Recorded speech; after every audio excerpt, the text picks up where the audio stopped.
നമസ്കാരം. കേരളത്തെ കണ്ണീർ കടലിൽ മുക്കിയ താനൂർ ബോട്ട് ദുരന്തത്തിൽ മരണം 22 ഒട്ടുപുറം തൂവൽ തീരത്ത് വിനോദസഞ്ചാര ബോട്ട് മുങ്ങിയുണ്ടായ അപകടത്തിൽ ജീവൻ നഷ്ടമായവരിൽ 6 കുട്ടികളും 3 സ്ത്രീകളും ഉൾപ്പെടുന്നു. അതേസമയം താനൂർ ബോട്ട് അപകടത്തിൽ പോലീസിനെതിരെ ഗുരുതര ആരോപണങ്ങളുമായി നാട്ടുകാരും വാർഡ് കൗൺസിലറും രംഗത്തെത്തിയിരിക്കുകയാണ്. അപകടം വരുത്തിയ ബോട്ട് ആളുകളെ കുത്തിനിറച്ച് സർവീസ് നടത്തുന്ന വിവരം പലതവണ പോലീസിന്റെ ശ്രദ്ധയിൽപ്പെടുത്തിയെങ്കിലും നടപടിയുണ്ടായില്ലെന്ന് വാർഡ് കൗൺസിലർ ആരോപിച്ചു. ബോട്ടിൽ ആളുകളെ കുത്തിനിറച്ച് കൊണ്ടുപോകുന്നത് ശ്രദ്ധയിൽപ്പെട്ടതോടെ പെരുന്നാൾ ദിവസം സർവീസ് നിർത്തിവെപ്പിച്ചിരുന്നു. അപകടത്തിൽപ്പെട്ട അറ്റ്ലാന്റിക് ബോട്ടടക്കം 2 ബോട്ടുകളുടെ സർവീസാണ് അന്ന് നിർത്തിവെപ്പിച്ചത്. എന്നാൽ പിറ്റേ ദിവസം വീണ്ടും ഇവർ സർവീസ് തുടങ്ങി. പണം നൽകിയും സ്വാധീനം ഉപയോഗിച്ചുമാണ് ബോട്ട് വീണ്ടും സർവീസ് ആരംഭിച്ചത്. ക്രമക്കേടുകൾ DTPCയുടെയും ശ്രദ്ധയിൽപ്പെടുത്തിയിരുന്നുവെന്നും വാർഡ് കൗൺസിലർ പറയുന്നു.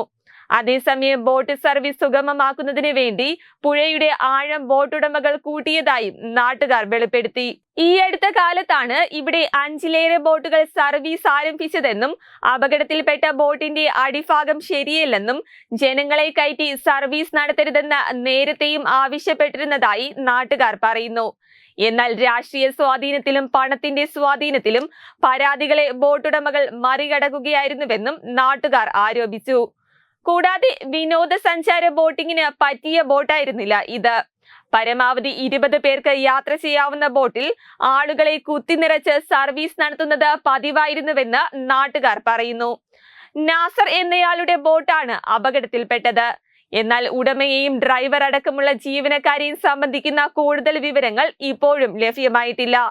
അതുകൊണ്ട് തന്നെ എത്ര പേർ ബോട്ടിലുണ്ടായിരുന്നു എന്ന വിവരങ്ങൾ ഇപ്പോഴും ലഭ്യമായിട്ടില്ല. അതുകൊണ്ട് തന്നെ ഇത് രക്ഷാപ്രവർത്തനത്തെ ഏറെ കുഴയ്ക്കുന്നുണ്ട്. അടിത്തട്ടിലെ ചെളിയിൽ ഇനിയും മൃതദേഹങ്ങളുണ്ടോ എന്ന പരിശോധനയാണ് ഇപ്പോൾ രക്ഷാപ്രവർത്തകർ നടത്തുന്നത്. അതേസമയം അവധി ദിനമായതിനാൽ സഞ്ചാരികളുടെ തിരക്ക് തൂവൽ തീരത്ത് ഇന്നലെ കൂടുതലായിരുന്നു. അവസാനത്തെ സർവീസാണ് അപകടത്തിൽപ്പെട്ടതെന്ന് നാട്ടുകാർ പറയുന്നു. ഇരുട്ട് നിറഞ്ഞ സമയത്ത് സർവീസ് നടത്തിയതാണ് അപകടം സംഭവിക്കാനുള്ള പ്രധാന കാരണം. അവസാന സർവീസ് ആയതിനാൽ കൂടുതൽ പേരെ ബോട്ടിൽ കയറ്റിയിട്ടുണ്ടെന്നാണ് പുറത്തു വരുന്ന മറ്റൊരു വിവരം.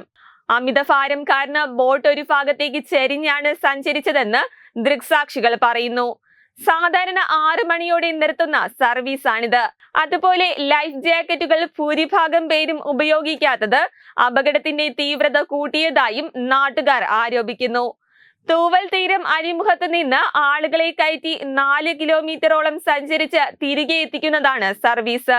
അനുവദനീയമായതിൽ കൂടുതൽ ആളുകളെ കയറ്റിയതാണ് ബോട്ട് അപകടത്തിന് കാരണമായതെന്നാണ് ദൃക്സാക്ഷികൾ നൽകുന്ന സൂചന.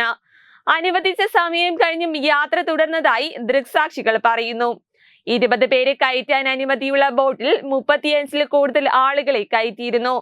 അതേസമയം ദേശീയ ദുരന്ത നിവാരണ സേനയുടെ 23 അംഗ സംഘം താനൂരിലെത്തി രക്ഷാപ്രവർത്തനം നടത്തുന്നുണ്ട്. ഇൻസ്പെക്ടർ അർജുൻ പാൽ രാജ്പുത്തിന്റെ നേതൃത്വത്തിലാണ് രക്ഷാപ്രവർത്തനങ്ങൾ നടക്കുന്നത്. Web desk Tatwamayi news. Powered by Diganta resort, Ahmedabad, Gujarat. Phone 9099055135.